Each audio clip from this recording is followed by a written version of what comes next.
The world is saved.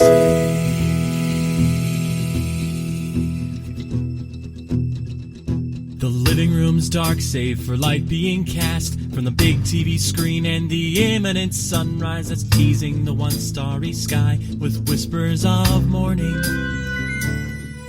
Hey, George. Hey, Lions, how's it going? See, this is why we need to do a video podcast, because the people at home can't see that while we're speaking, our mouths are just flapping at a constant speed as long as there's sound coming out. Exactly. No, I think I think that it, like, literally everyone in the Star Fox, I almost said StarCraft. I was like StarCraft, Star Trek, Star Search. No, none of this is right. The Star Foxiverse. Are just in the constant state of having seizures, you know? And yet they speak almost fluently. Yeah, but no, that's I don't know why that was the animation choice, but that's visuals, and that is yet to come. Aha. So we played not the OG Star Fox, which is actually the one I have slightly more exposure to. We played Star Fox 64, which came out later than I thought, actually. It came out in the middle of 1997. Came out in 2017. Weird. These graphics are so not 2017, 2016 at best. No, this, I was like, I don't know, man. The late 90s, like, for us, given our age, like, I'm really clear on things that came out in the early 90s, and I'm really clear on things that came out in, like, the later noughties, you know, the, like, 2005 plus. That's what they're called. Sorry. I know. No. Damn it. I was so hoping that would slip by, but the look on your face said absolutely not. Nope. This far, no further. Like I wasn't even looking, like the audience can see, I wasn't even looking directly at the screen. I was looking at something off screen.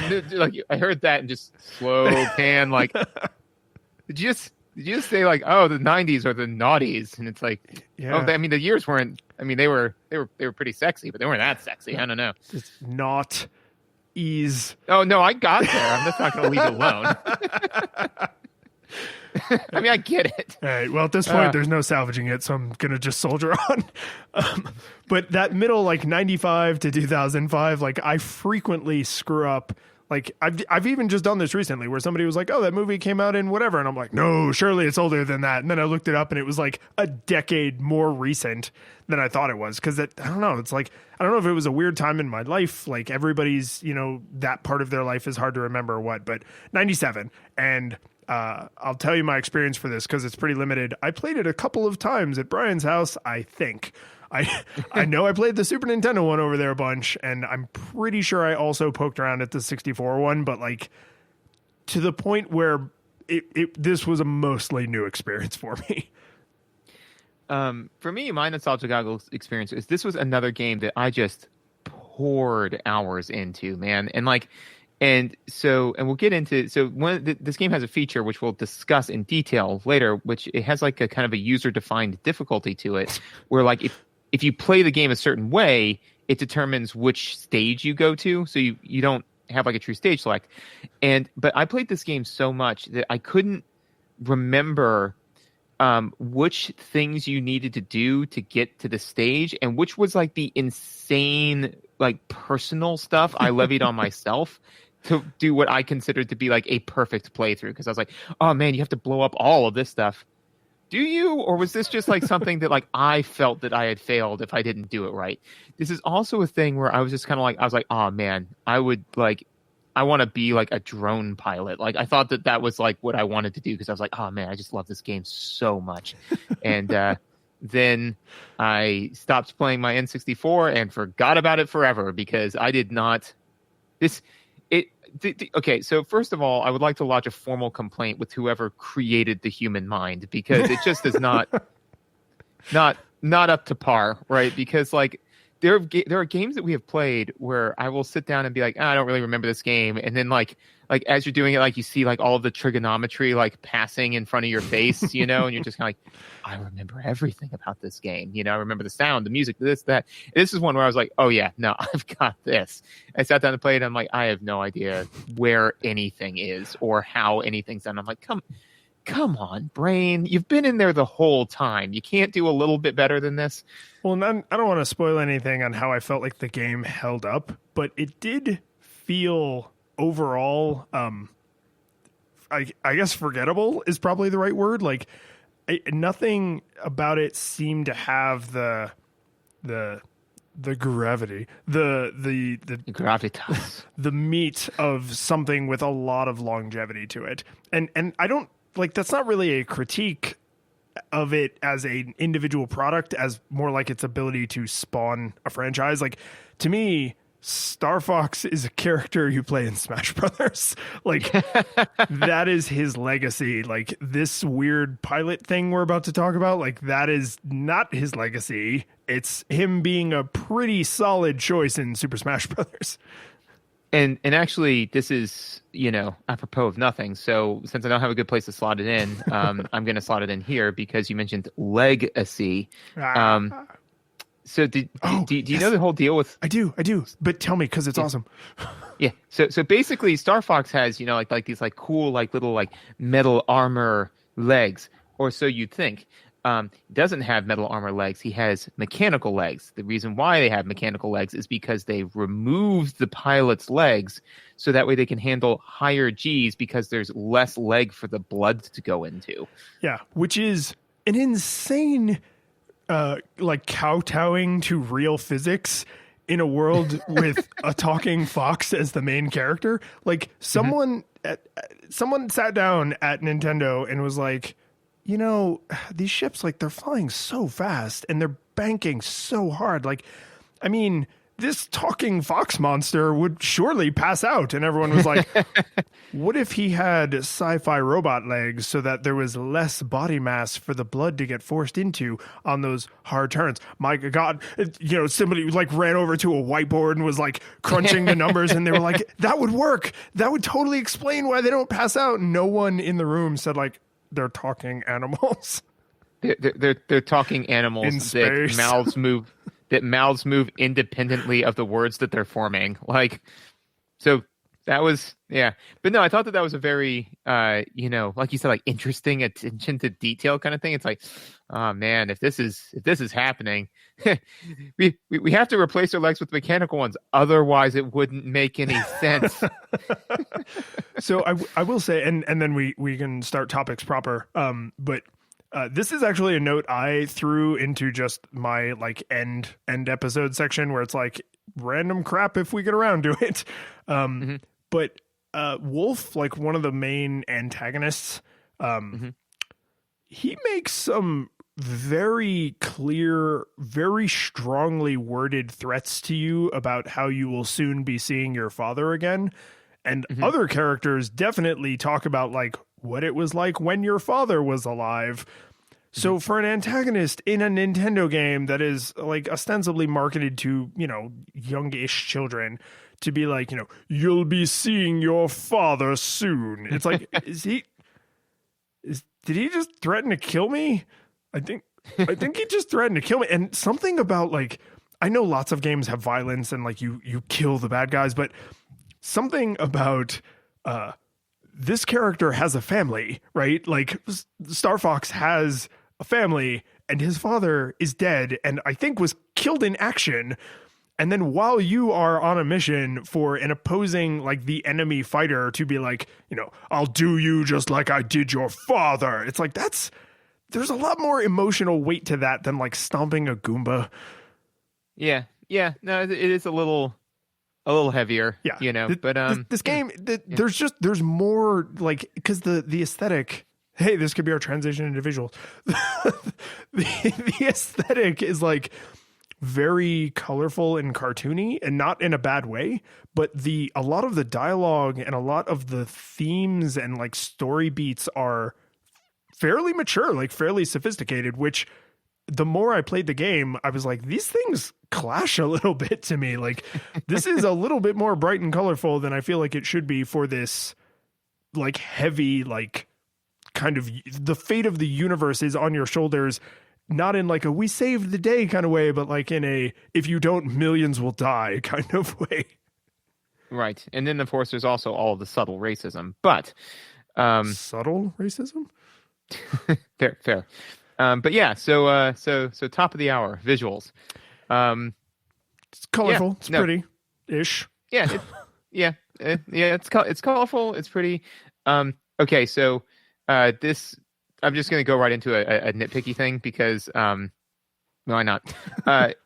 So the way they handled the cockpits took me years to figure out what was actually happening there, because, and I don't think that I like. Okay, so basically what they do is they've got the head in the cockpit that like can move around and whatnot. Like that's actually rendered as a 3D poly, and then they billboard their hands and stuff. Yeah. So, and I didn't get that like at all as a kid. I literally thought that they were like immersed in mechanical stuff, like up to like that they were like locked into the ship, like, and that made sense to me because if you're if you're worried about your pilots experiencing G's to the point where you're cutting off their freaking legs, then maybe don't have a steering column that is arm's length away from you. Like, isn't that also good? I mean, that's the whole point of like, because if you look at the animation, the way it's actually drawn on, like their arms are out like they're holding a steering wheel, and it's the whole reason why in jet fighters you have the joystick down by your crotch is because when you flight stick, go to hell. No, so the whole reason you've got the joystick down by where your crotch is no, but the reason why is because like when you pull up, right, or do anything, right, it pushes your arms down so you can still control the plane without like basically like holding out a 100-pound dumbbell that is now your fist, shoulder width in front of you. And so I was like, so we're chopping off people's legs, but we don't bring the steering column closer to them, like that. That's just sloppy. That's sloppy. Yeah. No, the visuals, like there are little details that are weird and off. In the very end of the game, because it took me quite a while, but I did actually make it all the way to the end, which I was kind of proud of myself for. But the wait but through the green path, right? Green path. Yeah. The red path, buddy. Get out of my office. No, that's fair. I mean, it's okay the way you choose to spend your life. It's your life. It is. I chose to spend it getting good. Getting good. There's no way to say that right. Nope. But so like at the end, or at least in the ending I saw, I don't know if there's multiple endings for the multiple paths, but when you go to your like Han Solo, Luke Skywalker medal ceremony, you are a 3D rendered model, right? And the rest of the Foxians, Team Fox. Team Fox. Well, okay. Yeah, no, that's the thing. Because he's Star Fox McCloud? Yeah, and his dad has like it's like John McCloud. I think it's James. It's James McCloud. Yeah. Because that was the thing is I was like, okay, so first of all, if the names are like Peppy, Skippy, like all right, and then what jerk James was to name his child Star Fox? Like that's weird, man. He must have gotten picked on in school. Yeah, totally. And the ship they fly around in, like the main one that gets you like planet to planet, is I think it's literally the Big Fox. And it's like, really? Which looks like a fox in no way. I mean, like. Nah, I mean, it's a stylized, but not really. I would say it looks more like a brontosaurus. Yeah. Anyway, so in your Luke Skywalker ceremony at the end of Star Wars there, you and your Team Fox, you're all like 3D models, and the soldiers, like there's rows of soldiers on both sides of the walkway, like exactly like the end of Star Wars and a lot of other movies, military movies.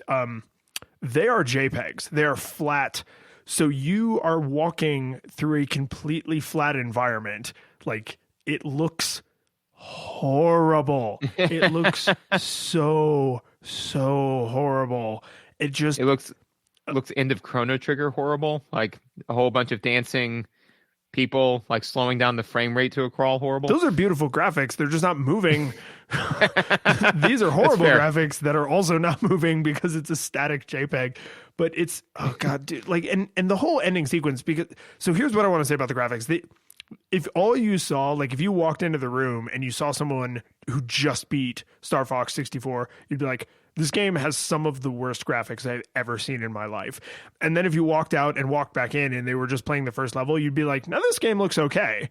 Because the main game graphics, like when you are just flying around, they went with very simple textures, a lot of, you know, solid colors, because things are like made out of metal, and like the robots and that you're fighting are like made out of metal and stuff. So like, and the aliens are like lots of solid greens and reds and things. So like, there's a lot of solid colors that still look good because they're things that it makes sense would be solid colors. You know, sand stretching on forever, big stone walls that are just like a shade of red.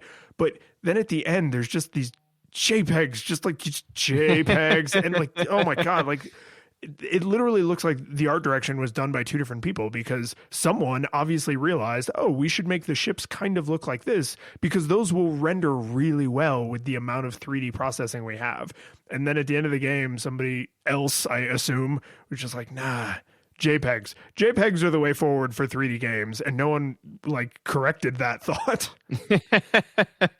I mean, honestly, like they probably were like, man, nobody's gonna watch this. Like once they beat the game, they're just gonna hit start and play again. And this is okay. So this is also briefly tangential, but it is something that I just wanted to touch on real fast as we are playing more and more N64 games. Is they really, in my own personal opinion, well, you know, I take that back. So I was gonna say they got lazy with the naming conventions for these games, because it's like, oh man, we're gonna make Star Fox for the N64. What are we gonna call it? Let's call it Star Fox 64. Okay. Oh, right, this fine. is a thing that Nintendo does, because there was the game Super the Game. The game 64. 64. And then remember, there was also the Game Boy games that were the Game Boy game, and then the Game Boy game Advanced, right? And then the Game Boy game 3DS. And now, like, there's literally new Super Mario Brothers U Deluxe. Like, that is a thing that Nintendo let go through their marketing department and probably made them $1 billion. True. Probably because like in Japanese it's just like one syllable. It's like all of that. It's like a single stroke. It's like woo. What does that mean? Super Mario Brothers Wii U Deluxe. Yeah, and so okay, and we kind of touched on it briefly before, but I think we need to kind of just at least mention it in this section in case somebody like goes to like the bookmarks or like, I want to just listen to about the visuals, like that we cover it in the right section. Is the talking animation is banana pants stupid. It's so bad. And it's bad in a way that I refuse to believe is a technical limitation. Someone did that as a design choice. Yeah. And and the thing is that I don't remember, because I never played Star Fox, the Star Fox. So I don't know if this is like in service to the brand, you know, where it's like, well, they did this in Super Nintendo Star Fox, so they got to do it in N64 Star Fox. But yeah, no, I could not. And as a kid, I didn't really notice it, or it didn't bother me, you know.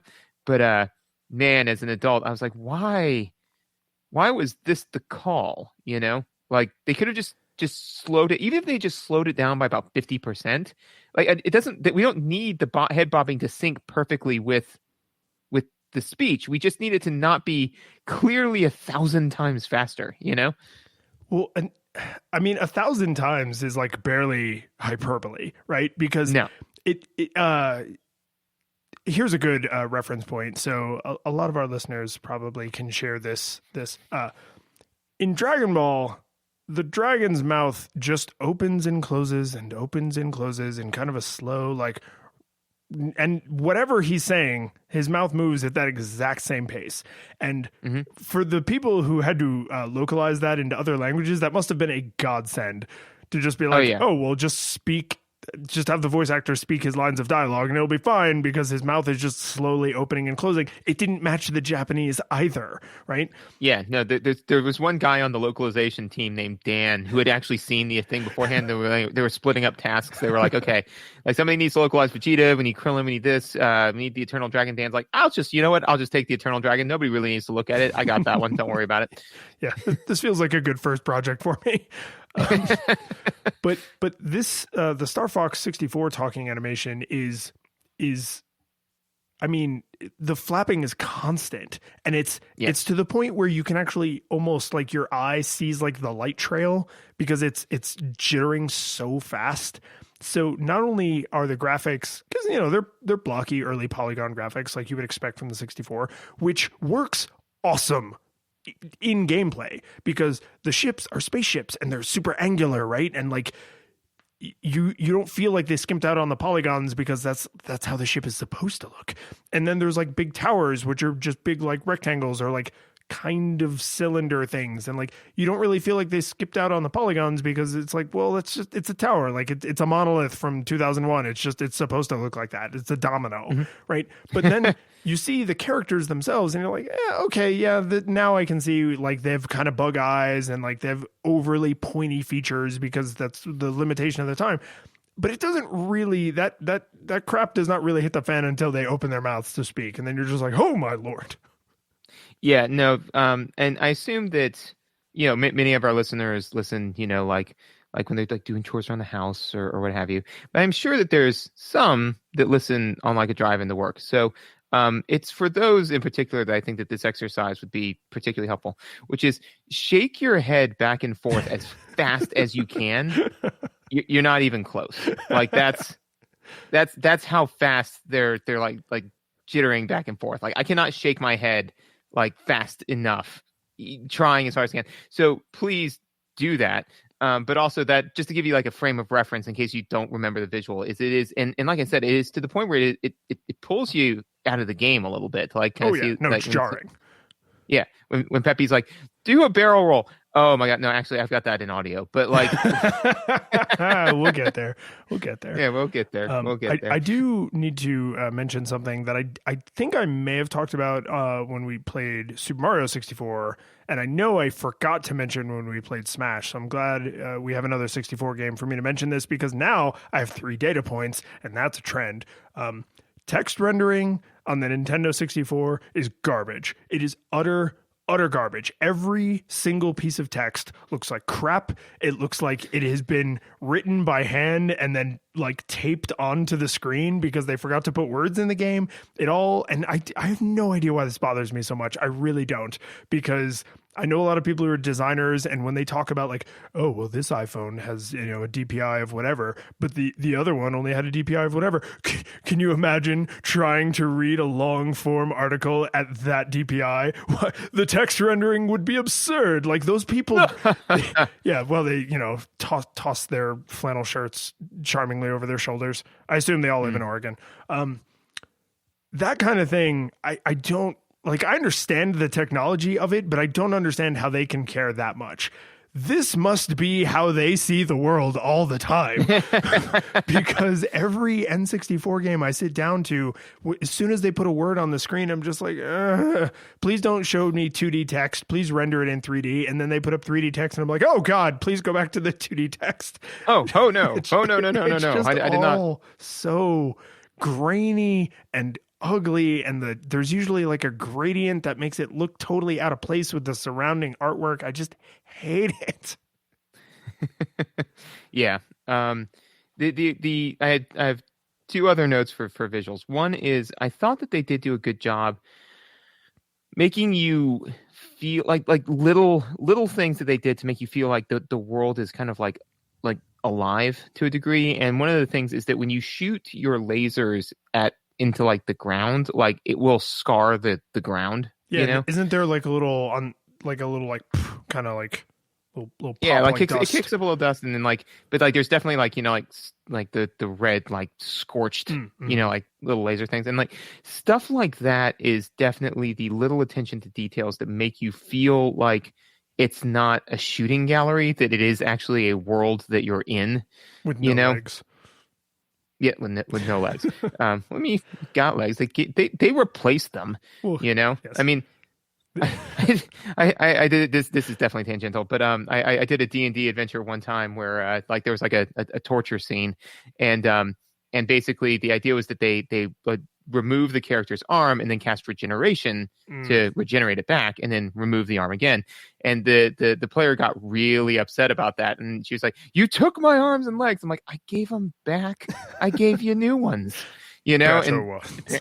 yeah, and apparently that's not enough. So some people just, they really, they just, it's just never enough. Some people hold grudges, and that's not healthy. It's not healthy to No, carry it is. that emotional tension around with you just because of like Exactly. an arm or a couple legs. Come on, get over yourself. Yeah, come on. I mean, it's just water under the bridge. I mean, just because I believe before what I said was I gave you the ability to hold your arms and clap your hands at the same time. That's messed Anyways, up. so there's that. So I did like that. Both the arms thing and the lasers thing. The one other note I have for visuals is Gundams, because I really love in Japanese copyright law that like there kind of is none. So like Yeah, Asia seems pretty liberal about some of that stuff. they are, and to be fair, there is something to be said about saying like, listen, you can't just squat on IP forever and like hoard it. Like let somebody else like take a crack at it. But yeah, like in the second level on hard mode, it's just Gundams all over the place, and I was just kind of like, I am enjoying this. I'm enjoying just shooting me some Gundams, man. This is pleasant. Well, the bosses, the enemy ships, the little turrets and things, like they all feel pretty good. Like like I said, a lot of things made out of metal. A lot of the aliens are like greens and reds and look very like unnatural and otherworldly, like you would expect, right? But they didn't try, because the Fox and Falco and Peppy and Slippy, they all have earthbound counterparts that you would say like, oh, he's a fox, she's a she, right? Slippy. I always thought Slippy was a guy. So I was saying he, and then somebody in the room while I was playing went, isn't that a woman? And I was like, their voice is really high, but I thought, I don't know. I think it might actually he's be supposed to be a kid. That's weird. Like he's like really young. Okay. Like is it like he's like the because in the same way that Peppy's like the grizzled old veteran, like you got and Falco's like the newbie. Yeah, like so my understanding is that Fox is like the stalwart leader, Peppy's like the old veteran who served with your father and he knows how to do barrel rolls.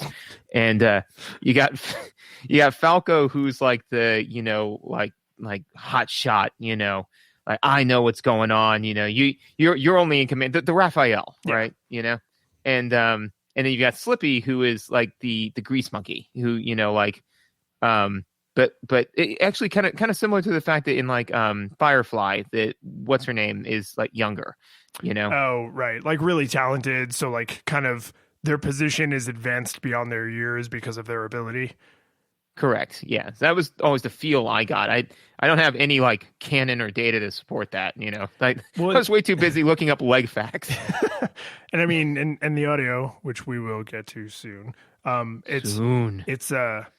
It's not clear enough where I could definitively say that is it's a woman trying to be a woman. It's a woman trying to be a young boy, or it is actually a higher pitched man doing that voice acting. Like I mean, I could look this up. Anyway, one other thing I want to say about the graphics, because I know we'll talk about this in the mechanics, but I feel like in 2D games, we felt very strongly about the hitbox, and in 3D games, I've come to realize I feel just as strongly about the camera, and the camera in this game is hot garbage. It is not anywhere near as bad as Super Mario 64's camera, and I will never stop being willing to die on that hill. But the camera in this is bad because it technically it's drifting the ship back in front of the camera, but it feels like the camera's floating, back behind the ship. You often cannot see what is literally right in front of you unless you switch to the cockpit view, and the cockpit view sucks. So it's like, again, kind of like Super Mario 64 and like I'm sure a lot of games from this era, but like they were like, oh, well, we'll do like third person so you could like see the ship and you can avoid projectiles in a way that you couldn't really if you were in the ship, right? And then somebody else was like, but then like you won't really be able to see what's in front of you unless we put the camera way over here, and we either didn't think of that or we're not going to do it. And it's like, oh, we'll also give them a cockpit view, but make sure it's terrible. So make sure both views are terrible so neither of them really solves your problem, and you find yourself either suffering with one all the time or flitting between them constantly. Because I tried the flitting between them constantly and I ended up just suffering with the third person view. Yeah, no, the camera is definitely a little janky. I will certainly agree with that. It's there's definitely a number of times when I would get frustrated with not knowing, especially in the 3D level, like, well, not 3D, they're all 3D. The levels where you're not just moving linearly forward. Oh, where like you're off rails and you can like free fly. Yeah, those like are my that. Where favorite. No, I mean, that's the thing is I liked the levels, like I liked playing them, but I would get frustrated with the camera because like I would say like, okay, I need to, I would like literally sometimes zoom as far away as I could so that way I could like double back and then see everything as opposed to being like, okay, well, this is over there. So yeah, no, that would get frustrating. But do you have anything else for visuals? No, I mostly liked them. I just felt like the camera is so necessary because you need to point your guns. Like it sometimes took me out of the experience and made me think about what was happening in a really analytical way and like okay, how does this line up with that, and will I hit this thing if I pull the trigger? Whereas like I wanted to just kind of enjoy like, oh, I'm in space, like flying a spaceship. So the camera detracted from what I felt like were otherwise pretty pleasant visuals. Pretty good. So sound. So I actually have a note for music. I'm very proud of myself. I know, right? No, which is that the music on all of the levels is fine, but specifically when you're gearing up to go into a level and then when you're finishing, all of the music has a lot of like snare drum and trumpet, which gives it a very militaristic feel, which I felt was very appropriate. Even though you're a mercenary. Yeah. I feel like a lot of media gets that weird where they're like, they do all the trappings of military for mercenaries, and it doesn't always make total sense in my mind. Like I'm with you that it's like, because we're an elite corps of people who do this for money. People who aren't directly affiliated with the government. Yeah. So yeah, but I mean, it does kind of give it that kind of, regimented for queen and country kind of, feel that you're doing it to, save your country, which is good. Yeah. Cause honestly, the mercenary with a heart of gold, it's just kind of like, so did Star Fox get paid at the end of all of that, or did he do it? I don't know. Oh, no. Anyways, that's not the point. No, okay. I have this. Yes, he does get paid. And I know that. Yeah. Yes, because this is actually a visual that I thought was like, it tickled the crap out of me for some reason. So when I finally did make it to the end, which I assume you probably saw this as a kid, and if you didn't beat it this time, it's just not on top of your mind. But like after, credits and everything, the way they show you your score, like your cumulative score for the entire game, it's on an invoice. Nice. And I was just like, I freaking love that, because it's like the score thing feels kind of old fashioned by the 3D era. And it's like, oh, are we still keeping score in video games? Like, it doesn't impact anything. Is this still a thing we care about? So like, it's kind of an outmoded idea by this point in history, but then to have it communicated as like the amount, because it tells you your score, like you blew up this many things and you shot this many dudes, and right. And so it's like, oh, we are literally billing them. Like your total score is billing them for each enemy you killed. I was like, this is kind of great. I kind of super love this. Yeah, no, I think, cause I did beat it, but like once I beat it, I was short on time, so I was like, "Yay, I did it! I did the thing." Right. Okay, I gotta go. Like, I didn't kind of watch the closing credits. But okay, so the verbal tics that your teammates have, it is on par with Octonauts bad. Like, Ooh. and yeah, like that. I have very strong feelings about the show Octonauts. Mostly that. Yeah. So this is completely tangential, but do you watch Octonauts at all? Is that I do not. That is stayed out of my my household. Yeah, no. So basically, long story short, is it's like it's they're underwater and it's kind of like a faux military, very similar to this, right? But there's a polar bear who's like the captain, and there's a cat that used to be a pirate that says "me hearties" after almost everything he says. And I'm like, this is bordering on verbal tic territory. That and the fact that like every single thing that he has to add to the conversation is mind-blowingly stupid, insubordinate, or crazy, And so I'm not mad at him. I'm mad at the captain for continuing to allow this kind of chicanery to happen on his ship.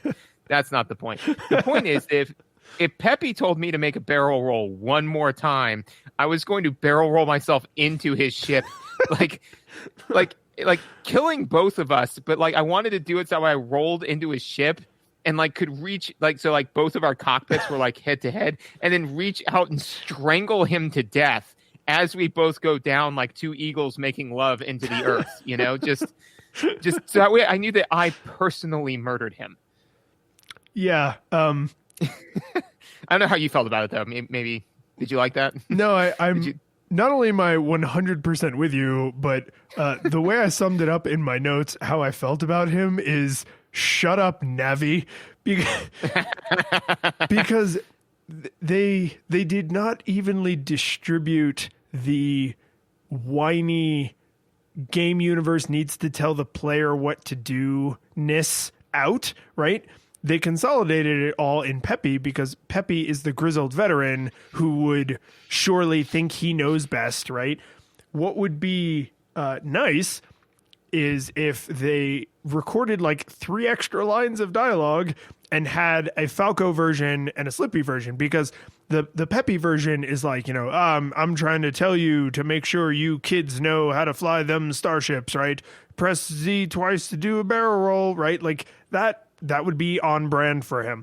And then they could have like the Falco version, which is like, oh, did you forget that it's Z twice to do a barrel roll, right? And then they could have the Slippy dumbass. They could have the Slippy version where he's like, oh, I almost forgot it's Z twice to do a barrel roll, ha, because I'm like the noob, right? And then if you weren't barrel rolling as much as the game engine thought you should be barrel rolling, then they could like mix up which one of those you get, and it would make it a lot less obnoxious. Instead, it is an entire game of, hey, listen, hey, yeah. Listen. And, oh, yeah. and I know like this is a design struggle to give a player the information they need in a way that doesn't totally shatter the fantasy of the game world, but not just let them bang their head against the wall over and over because they have forgotten that you press Z twice to do a barrel roll. But you need to communicate that information in a way that also doesn't make them want to wish they didn't know it, like out of spite. Like, you know what? I'm going to just crash right into this alien instead of using my little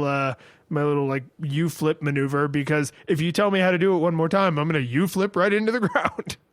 Yeah, exactly. It's and honestly, I even back when I was really good at the game, I never barrel rolled, man. I didn't need any of that stuff. Like I didn't need that. But yeah, I think that because they do have the characters do some verbal cues that I think are very important. For example, like on Corneria, the first level, right? So, and again, we'll get more into this in mechanics, but in order to go to the hard stage, all of the little arches, you have to fly through all of them, right? If you fly through all of them, then Falco's like, follow me, Fox, and he like takes you off to fight the different boss, which then takes you to, the hard level, right? But what happens is after you fly through 2, Falco says, pretty smooth flying, Fox, to like encourage you to continue. Like the game's recognizing like, hey, good job, keep it up, like stuff like that. And so there's definitely items like that to let you know, like, hey, this is where there's like a thing for you to do, and that's super important. But then when you muddy the water and dilute that out with them just like not shutting the hell up about, like the and specifically the barrel roll, man. It is. The barrel roll is, I mean, that's why it's a meme, because he says it sometimes seemingly for no reason. Like if there's people shooting at me, because when you barrel roll, it'll like reflect if you time it right. It's like a perfect block in like a combat, hand-to-hand combat game. And that's impossible to do, by the way, because the camera sucks. But the amount of times he's told me to do a barrel roll when I was like, we're alone. Like, we're flying alone in the middle of a desert. Like, the boss hasn't come up yet, and there's no regular enemies anymore. Like, why are you giving me this advice right now? Because he's just bored, and he's like, I'm bored. Hey, Fox, do a barrel roll. I like it when you do barrel rolls. Oh, Fox. God. He has a serious traumatic brain injury from the accident, or from the battle that killed James McLeod. Like he has like a horrible brain injury, like a big brain bruise or something. And like, as far as he's concerned, this is the first time he's given you that advice. Ooh, I like that. I also like the idea that that the reason why James died was because he didn't barrel roll. Oh God, and this just haunts him. Yes, that's why it's so important to him. Oh my God. That Fox knows to do a barrel roll, and anytime like a single laser comes at him, he like has this horrible panic attack. His blood runs cold. He breaks out into a sweat, thinking like, "No, Fox, do a barrel roll. If only your father had." Okay. Other things with the sound that I liked. No, I did. I did like I did think that they did a good job with some of the sound effects, doing some of the heavy load and the cognitive load, heavy lifting of conveying information. Specifically, that things make different sounds when you damage them versus when you destroy them. Mm-hmm. And like other little things, for example, when you collect gold rings, they make a different noise when you have collected all 3 and you now get more life. Things like that, So that way you don't have to like sit there and be like, wait, you don't have to like look up at the screen. Like when you get the 3rd gold ring here, you're like, yes, okay, I now have the more's life. Yeah. And once because you might have to look the first couple times, but then once you know it, you're like, oh, that's what that sound means forever. They don't reuse it lazily anywhere. Yeah, exactly. So I thought all of that was pretty important. I will say, because you mentioned the music, like that militaristic feel, and I agree with you. It has like a lot of the songs have kind of like the way I thought of it is like sci-fi western, right? Like that kind of like gunslingers in space, right? Which kind of is like they're mercenaries, so they're outlaw space military. I don't know, the genre of this game is not really clear to me. There's I noticed that a lot of the music, I was like, I like this as background music. Like it feels good, but the mix felt a little off, where they were prioritizing the sounds of combat a little too much to where I couldn't really internalize the music. So when it was happening, like when the game was happening, I was like, oh yeah, this is good background music. Like feels appropriate. And like it varies level to level, which is always nice. I hate when it's like every single level just has the exact same kind of music to it. But then as soon as I would put the controller down, I was like, I can't remember any of those. Like they're all lost on me, but I can imagine that music in Super Smash Brothers. So I know it's a good piece of music and that it was like iconic in a way and that it was worth reusing, but like in the actual game of Star Fox 64, I just felt like it's ducked so far under the gameplay audio and the sounds of combat and then the sounds of do a barrel roll that like I was like, I'm just not internalizing any of this music. It's washing over me in the moment, and then it's just like your experience of this game as a child gone forever. Yeah. No, I agree with that.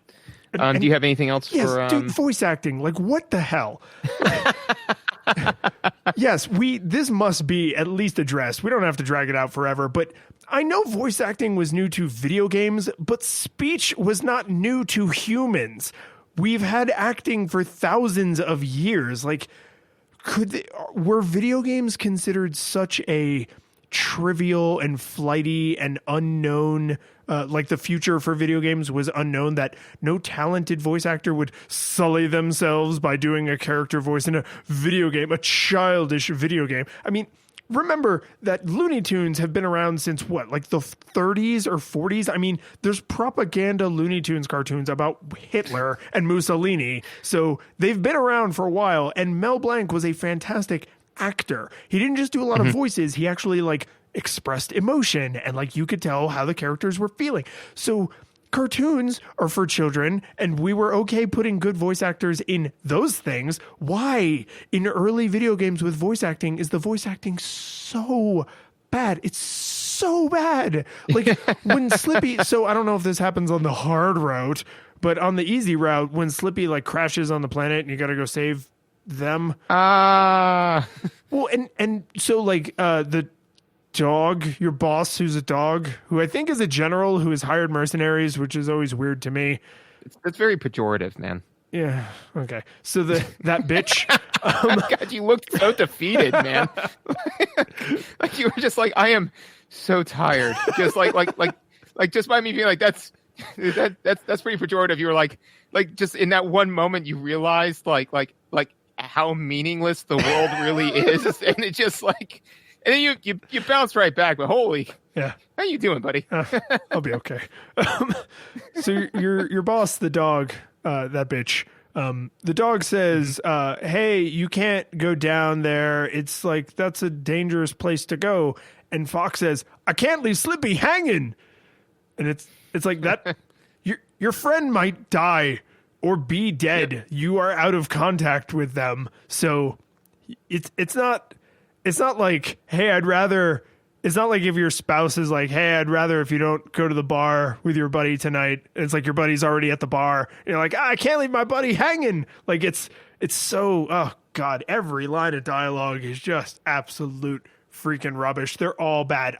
I cannot remember a single well-delivered line. And because I really struggled with the mission, one of the base levels where Wolf and his people come in, the amount of times I had to hear, like, what is it? Bow down to Almighty Andros.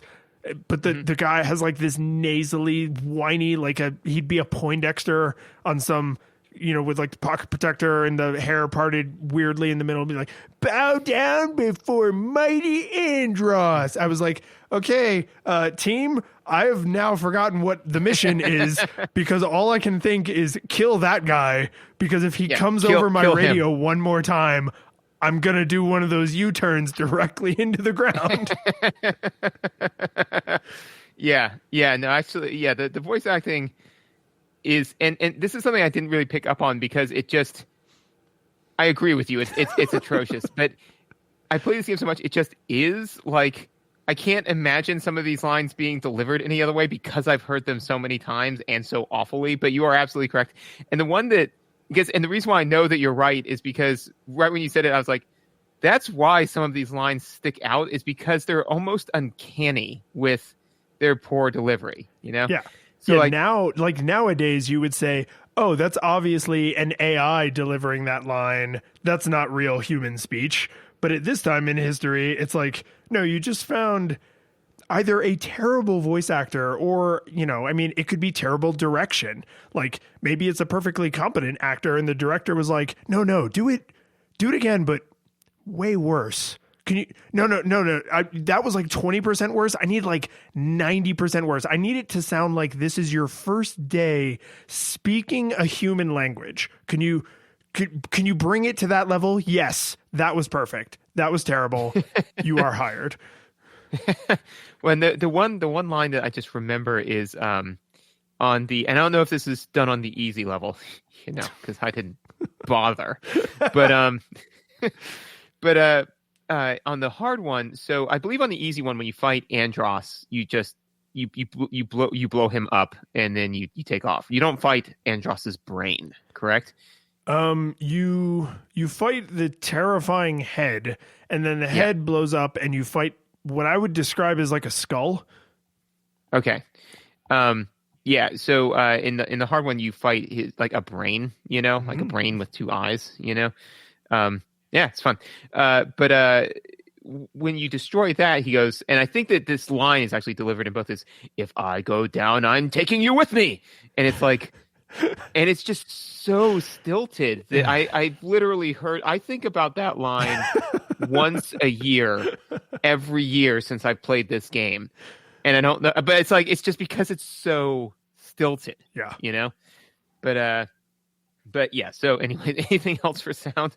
No, just this is the voice acting is to the audio as the camera is to the visuals. Like the audio overall is like pretty solid, and then the voice acting is just catastrophically bad.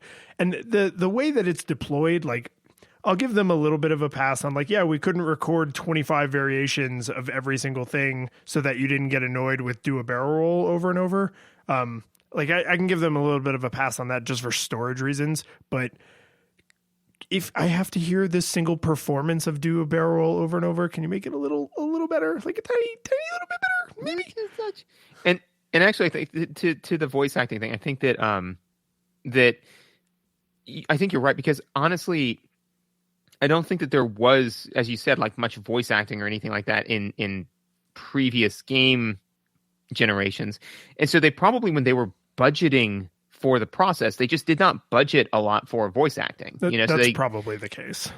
Because they were like, yeah, what do we need? All right, we will need like this much money to build this and this much money to build this. And it's like, we need voice actors. And it's like, just Jim, you got a kid, right? Just bring your kid in here. Have him record Slippy's lines. Just say this, kid. But it's in a way we've panned some early 3D graphics. It really feels like, hey, there's voice acting, and it's like, yes, and that will be novel for a minute, and then we will be used to it, and we will start judging it based on its quality, not just the fact that it exists at all. Right. But mechanics. Yes, that's another thing that is in this game. Thoughtless mechanics.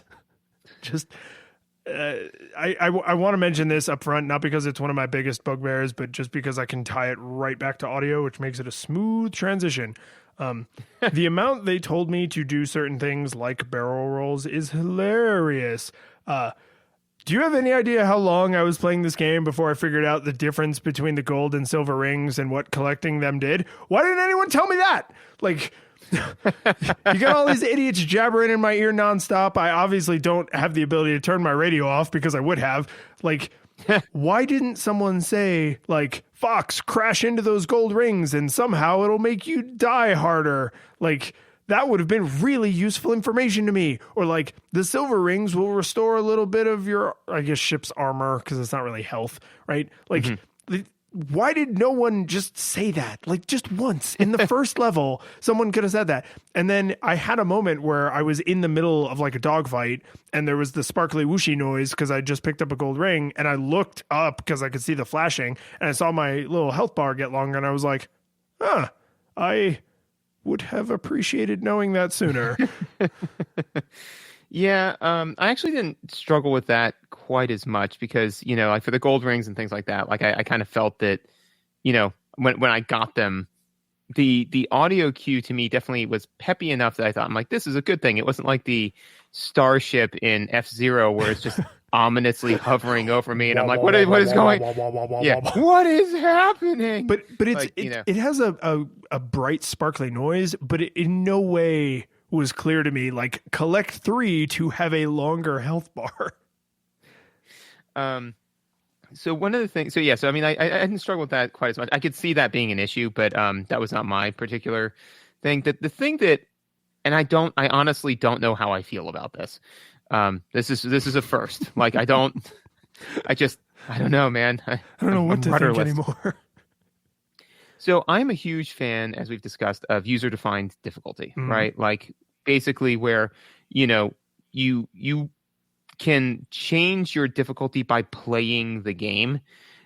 So I do like the idea of there being little mini challenges in each map that determine whether or not you are going to play it on hard mode or whether or not you're going to play it on easy mode.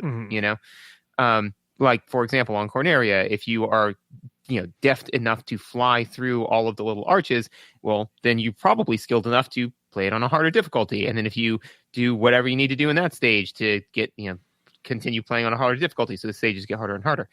That being said, though, I don't think that there is enough information for you to be able to garner or understand how to do that stage select unless you have the stage knowledge, internet, or Nintendo power.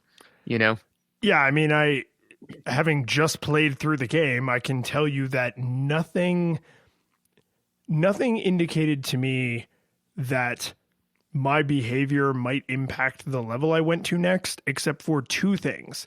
And these were this was only enough information for like a argue with your friends at the lunch table discussion, not to actually like unravel the puzzle. When you look at the map, it's clear that there are places you don't seem to be going to, right? So like the in-between levels, you have like the galaxy map, I guess. And it's like, okay, we're here and then we're going to go here and then we're going to go here. And after you've done that a couple times, you're like, why am I not going up to any of those on the other side of the map? Right. And you think maybe like, oh, well, maybe we're going to go all the way out and then come all the way back. And then like, if you beat the game, you don't do that. Right. So it's like, oh, why didn't I go to any, why are those there? Right. So like there is enough to make you curious, but there's not any information to help you work it out, except the one place that it did jump out into my face is mission number 3, I think. And this is what I have in my notes. Is one of the ones where you're like free flying and you have to like save the base. Mm-hmm. So as long as you run out the clock, that mission ends whether you save the base or not. Right. And so when that mission ended and I did not save the base and then I continued on to the next level, I had that moment where I was like, I bet if I had saved the base, something different would have happened. Right. Like maybe I'd go to a different level, maybe I'd hear different dialogue, but like the game behaved in a way that was unexpected, where I lost and then things continued on. But it wasn't like in a JRPG where you beat the boss and then you lose in the cutscene, right? Like it felt like, oh, this outcome actually impacted the story in the universe. And so the fact that there's levels on the map you don't seem to ever go to, and there's a level that how you finish it, you still continue on in the story, was enough information to make me as a player be able to say, oh, I bet there's stuff here that I'm not seeing everything. But then there is no way to make the next leap to, oh, if I fly under all the arches, like, yeah, exactly. And that's the thing, is that I think that they create enough negative space for you to like know that there is a mountain to climb, but not know how to climb it, especially for, some of them where it's like fly under all of these arches. It's like, that's a little obtuse. So I like the idea of that. I just don't think that it was necessarily, and there are some areas, like you said, like where they execute it well. There are other areas where I feel that they executed it poorly in this game. So tell me, because Mr. Hard Mode, so like, what are some of the other things they make you do? First of all, thank you for using my formal title, plebeian. But it's so, I mean, that's really close to being like a bad porn name, right? Mr. Hard Mode. I think it would absolutely be one if you had a very like distinct first name, like Rock Hard Mode. Please, my father is Mr. Hard Mode. You can call me Rock Hard. Well, there goes that PG-13 rating we strive for. Yep, there it is. The curtain falls. So I know the flying under all the arches is one. If I remember correctly, on the next level that you go to, there's an area that you go through where you have to, like, a whole bunch of enemies come at you and you have to destroy all of them. Like if one of them gets past you, then Falco says, you were supposed to get them all, Fox. And you go, eat me. But then you also do go to the easier level. You were supposed to get them all, Fox. And then you say, do a barrel roll. Exactly. So So definitely, just stuff like that. So it's not a, and like I said, like I did definitely have difficulty remembering. I'm like, do you have to do this, or did I just think I had to do this in order to be the best that ever was? Well, and I'll give them the benefit of the doubt that if Falco is being on brand and constantly like niggling at you and being like, oh, you screwed this up, or if you do something, the levels like the arches are designed in such a way that like you might think to fly through them, right? And then you get like that positive feedback, or if you get negative feedback in the form of him being like, you didn't do this thing. I think on enough repeated playthroughs, I probably would have noticed those kinds of cues, but I didn't. Like, I knew that just from talking to you, I knew this was a thing that could happen. And in looking around the world, I was like, well, I was never presented with like a chance to go left or right.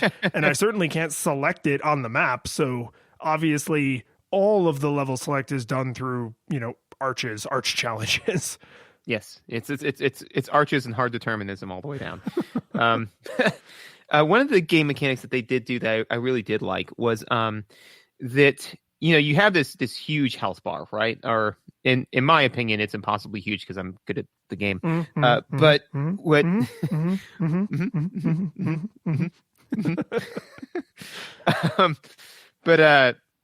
But a lot of the times I feel that when you have a health or armor bar, it can be divorced a little bit from gameplay because, it's like, oh, well, as long as I don't take, it's kind of like in D&D where, if you've got 80 hit points, as long as you take 79 hit points of damage or less, it doesn't matter. Like you're bleeding from every orifice that you have and some new ones you just got. And like, it doesn't, you're still swinging for the fences.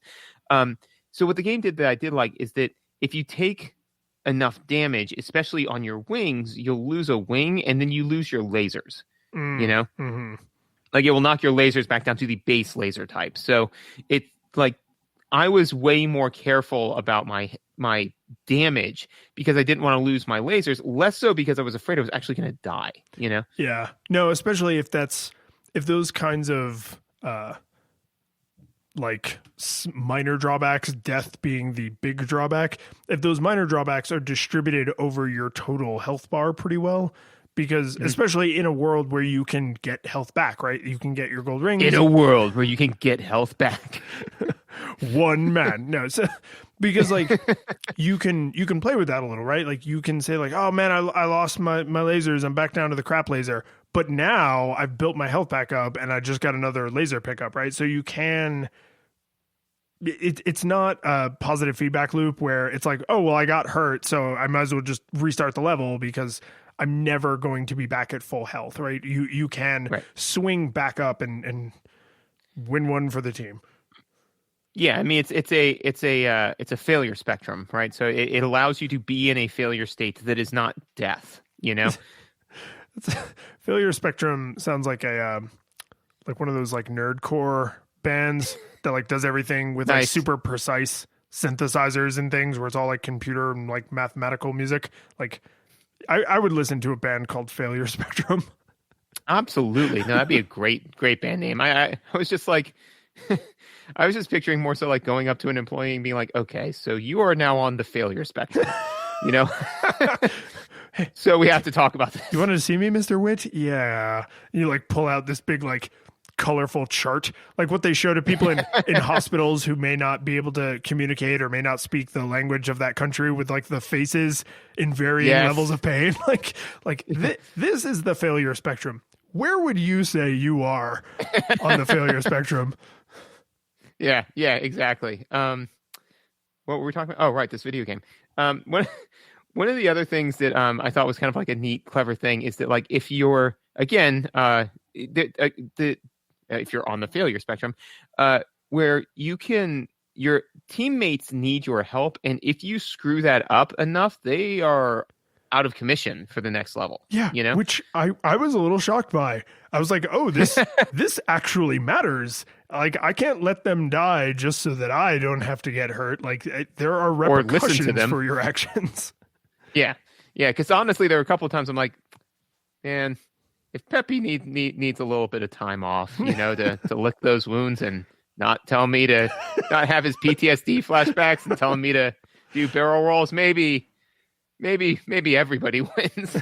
But one of the interesting things though is that not only does that mean that and if I remember correctly, if it's the character, like you may not get that feedback, like we were saying, where how Falco will say, you didn't do thing X, so you may not get that information because Falco's out of commission. Right. But also, and I did not see that personally on this playthrough, but I'm confident that I'm remembering this correctly. If Slippy's out, you don't get to see the boss's shields.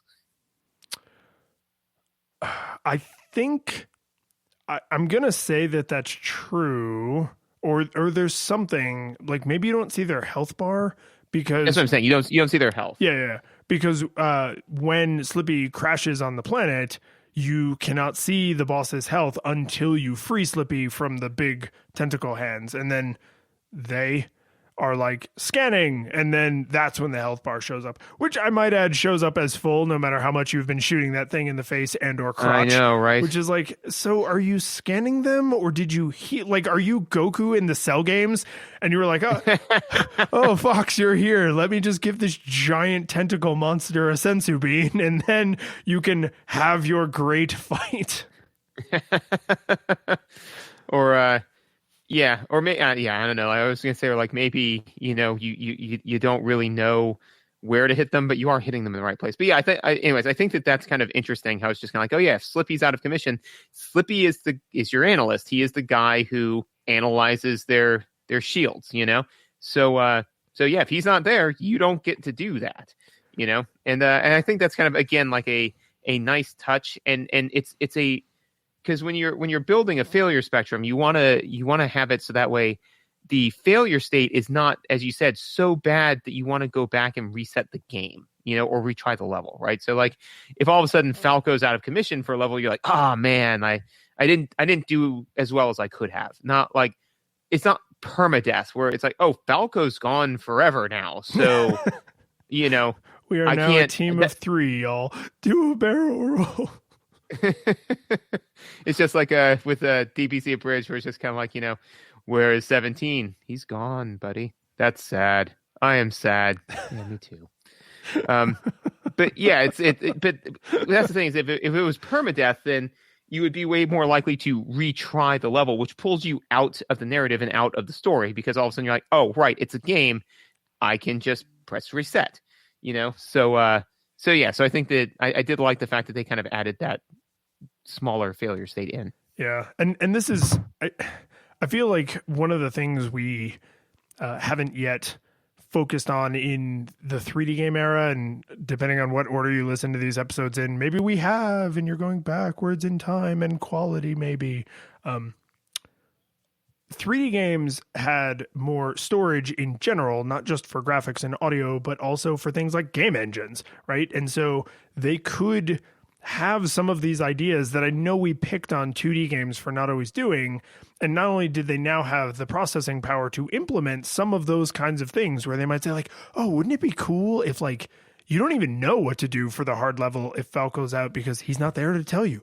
Wouldn't it be cool if like you can't see the shields on the boss if Slippy's out because Slippy's the analyst and Slippy's not there to do the work? Like, that'd be cool. Oh, and we can actually implement that. So not only did they now have the technological power, but they now had 2 generations of very popular video game consoles to start to hone in that craft of game design. So I think this, like the N64 PS1 era, is the grayest time in video game history for me as a player to say, did they not do this because they couldn't, or did they not think of it? Because It's right in that Goldilocks zone of like, well, game design was still a pretty new concept, but the hardware was getting pretty sophisticated compared to a friggin' Atari. Like, it's hard to know, like, do I blame the evolution of the medium, or do I blame the evolution of the technology that the medium exists on? And this is a weird era to have a strong feeling about that. In the Nintendo, Super Nintendo, Genesis era, I often felt like they just didn't know any better, and like now I'm not always as sure. Yeah, no, for sure. One other thing that I have one other note, and then like a kind of a brief thing for mechanics, which is one of the things that they did that I really enjoyed was the fact that, so basically all it is you are an object in space that can fire lasers, right? And pretty much move 3-dimensionally, right? Mm-hmm. That's it. Yeah. But you are predominantly in your R-Wing, there are levels where you get to be in a submarine and levels where you get to be in a tank. And the tank has like the goofiest name. It's like the Earth Pounder. There's your porn name right there. Right. It's something terrible though. Yeah. But I thought that was an interesting choice because basically with the tank, the only difference is that you can't move on the vertical axis, and you can actually, because you can use hover. your booster. Yeah. Yeah. So it just changed that a little bit, but like, as far as, game resources and things that they needed in order to make the game, not that intensive, but it feels different. It's like, so if you had like 15 levels where you're flying around in a spaceship, you're like, all right, this is cool. But instead it's like, yeah, but there's like 5 of those levels where you're in a tank or a sub or something else. And it gives it such a different feel, even though like all they did was just like change some animations and just give you one additional like rendered ship model. And that's it. Like everything else about the game is the same, but it makes it feel very different. And I thought that was pretty clever. Yeah, and if you want to have one last opportunity to lord over me that I did not play any of the hard difficulty levels, I did not know there was a submarine. You don't see that on the easy path. I appreciate you tacitly trying to say that by making fun of you for this, which I will, that it will be the last time, which it won't. Long after if you want one more chance, I'm like, one more chance, I'm going to take this one and the 5 more I'm going to make. But yes, no, there's a submarine level. Neat. So let's talk at least briefly about the way you point your guns is tied inexplicably to where you are pointing your ship. Stop pointing your guns. Is tied inexplicably to, he was flexing at me for you audio people. People who exclusively listen, like it's like, for those of you who only listen to this podcast. Now there's a bunch of people who think there's a way to watch the video version, and now they're going to talk about their uncle who works at Nostalgia Goggles. Yeah. No, if you're $100 a month or more Patreon subscriber, then you get the video version. Actually, to be fair, if somebody did that, I'd probably be like, yeah, we'll record this. That's fine. Yeah, I was going to say, that's not a Patreon level right now, but it absolutely will be if anyone is interested in that. Yeah, so if you're interested, go outside of your house. Yeah, you know what to do. So these super futuristic spaceships piloted by half cyborgs don't have the ability to aim their guns. You can only fire straight in front of you like you are the freaking Snoopy Red Baron, right? Like the gun is fixed to the wings and it fires straight ahead, right? That is not actually that much of a deal breaker for me, because like we've played bullet hell games where there's just crap flying everywhere, and in all of those games, or at least in all the early ones that we've played, you could only fire straight in front of you. Sometimes you would get guns that moved in a different way, but you couldn't point the gun, right? The projectile might move in a weird way and be like a heat-seeking missile, but you always just fire straight. It matters in this game because most of the levels, I'd say like 2/3, 3/4 of the levels, you are on rails and the camera is moving like those annoying levels in Mario where the camera just moves on its own, and you can move around inside of that. But once you've gone past like a certain point, it's not like you can turn around and go back, right? Right. So because of this and because of the way the rails system works, if you like fly up to the side of the screen and then allow the plane to level out, the ship to level out, like now you can kind of shoot over there, but you can't really see what's over there because now you're in the way.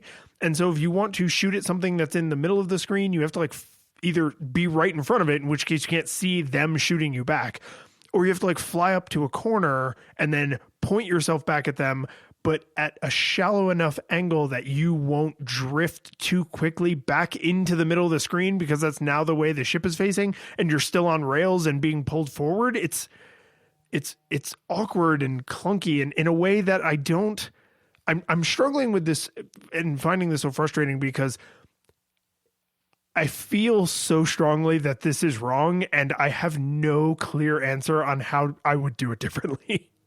Like I just know I don't like it. Right. Yeah, and I think that is sometimes the thing that somebody once told me this, and I ascribe to it, which is that you don't have a problem until you have a solution. You know. Yeah, that's a very like Zen Cohen. Yeah, which is fine, but that doesn't mean that it's like I mean I may not be able to call it a problem. I can call it something I don't like, and I've definitely run into that too, where I'm just kind of like I don't know what to say. Like it's I don't know how to do this any better. I am still not happy with the current affair of like the current state of things, and that is legit. I suppose in a world of dual thumbsticks, you could have one to fly the ship and one to aim the guns, but you don't have that, so. No, dude, having the second analog stick was like the Prometheus bringing fire. You know, like it was just so entirely necessary that now when we don't have it, I'm just kind of like, how did we function? No, this is definitely something the N64 got catastrophically wrong, was believing that either believing that people wouldn't be able to do two thumbsticks or choosing not to add that layer of complexity, because history has borne out that was the wrong choice. So yes, they are on the wrong side of history. Yeah, I mean, it's just, and every N64 game we've touched, and presumably everyone we will touch, like, this is going to be a thing that haunts those games and harshes their veneer over time, where it's just like, oh man, this would be great with a second thumbstick. It's like, what's the meme from Fairly Odd Parents? Like, this is where I'd put my second thumbstick if I had one. Yeah, no, the only Fairly Odd Parents meme I always love is the one where it's the oh yes, 13 years ago when all of my dreams died. Wasn't I born 13 years ago? That's from Fairly Odd Parents? I think so. Holy I'll hell. see if I can find it. We'll put it in the show notes or something. Oh, but, no, I know another Fairly Odd Parents meme that maybe you just didn't know this was the source for it. Oh, I think I know which one you're going to say. Go for it. Yeah, that's for squares, like pants. Yes. Yeah, that's Timmy's dad. Yeah, I quote that semi-regularly, and like, and the thing is, I never watched Fairly Odd Parents, but you know, sometimes I'm like, that's for squares, like pants, and people are like, what? And you just really just have to shoulder into it and be like, yeah, I wouldn't be wearing pants right now if I didn't, if it was socially acceptable. Yeah. I wouldn't be wearing pants right now if I wasn't such a square. Are you cool? Are we cool? Actually, this is definitely a funny side story. But I was talking to I like that or definitely a side you've been story. politely preempting your tangents today.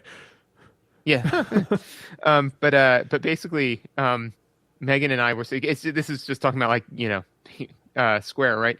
So Megan and I were like sitting around talking, and Megan, we were just talking about like drugs, and I was like, oh, like you do, like you do, and I was just like, talking about college and all sorts of stuff, and Megan just said like, yeah, nobody's ever really offered me drugs, and then I started to say the thing that I like. My brain said like, this is the reason why, and like. I started saying it, and literally my brain kept pumping the brakes at every word, but the other part of my brain just kept like just barreling through, just like, nah, man, you got to say this thought. So like literally what came out was she's like, yeah, I've never really done, nobody's ever really offered me drugs. I'm like, that's because you're a square.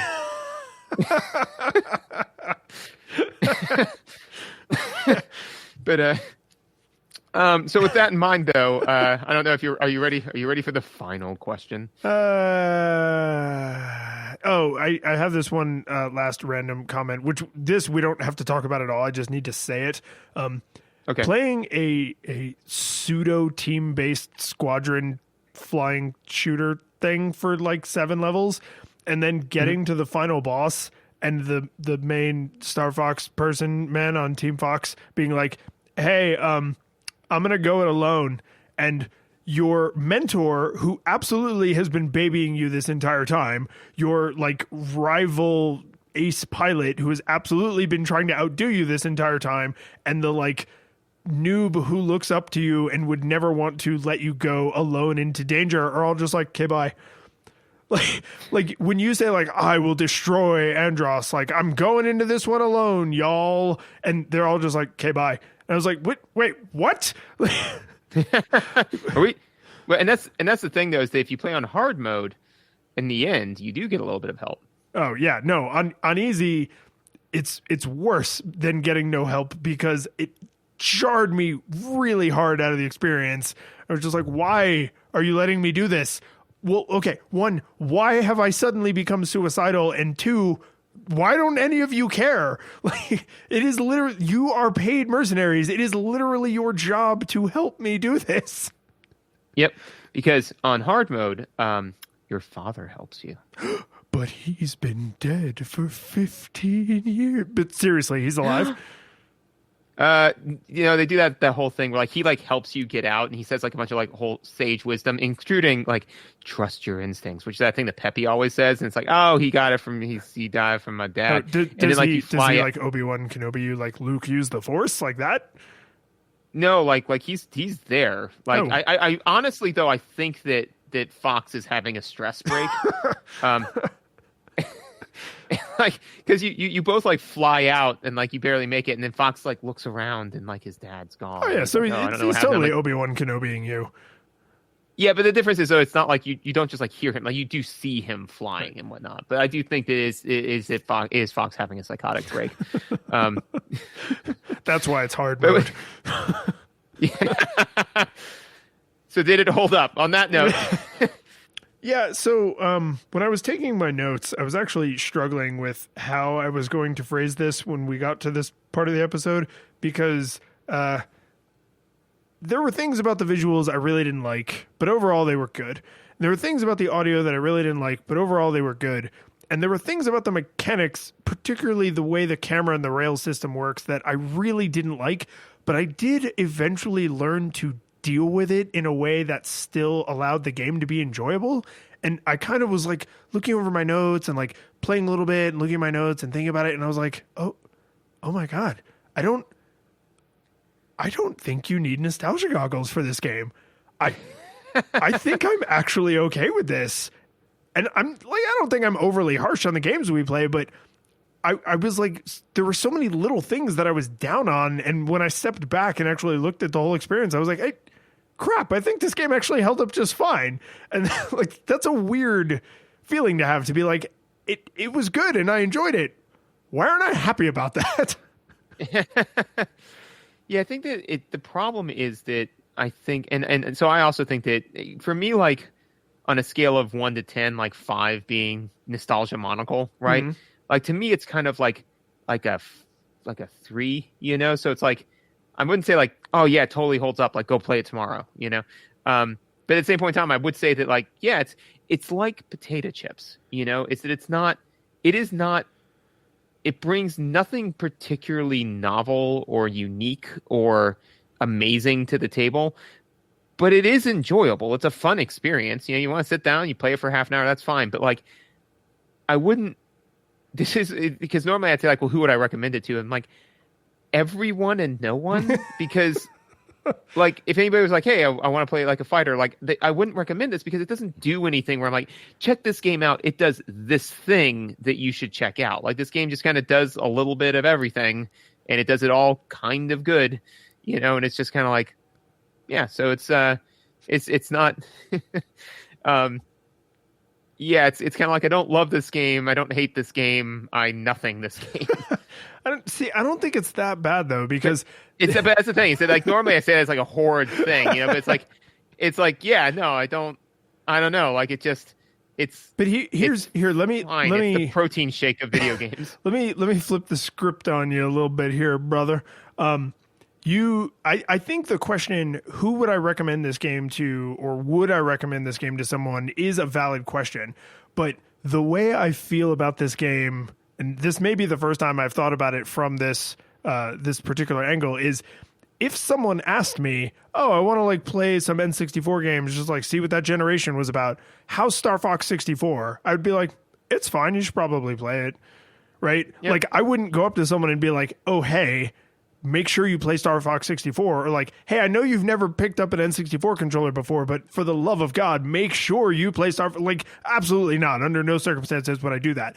But I wouldn't dissuade someone. If someone was like, oh, Right. I'm looking for some N64 games, so I want to play the classics. I'm going to play Ocarina of Time. I'm going to play Super Mario 64. I'm going to play Star Fox 64. How's Star Fox 64? I'd be like, that's pretty good. Like it's good. That's fine.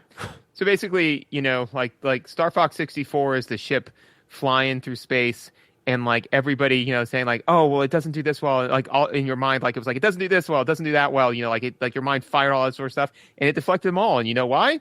Just did a barrel roll. The curtain falls, the music plays, the credits roll, then it all fades to black, and you're left by yourself. The fanfare is gone, there's no player two there by your side to share victories won. But as you slowly progress down the hall to your bed, a few great events leak back into your head from the time that you spent traversing the land, battling evil, fighting the darkness, just sword in hand. Your memories creep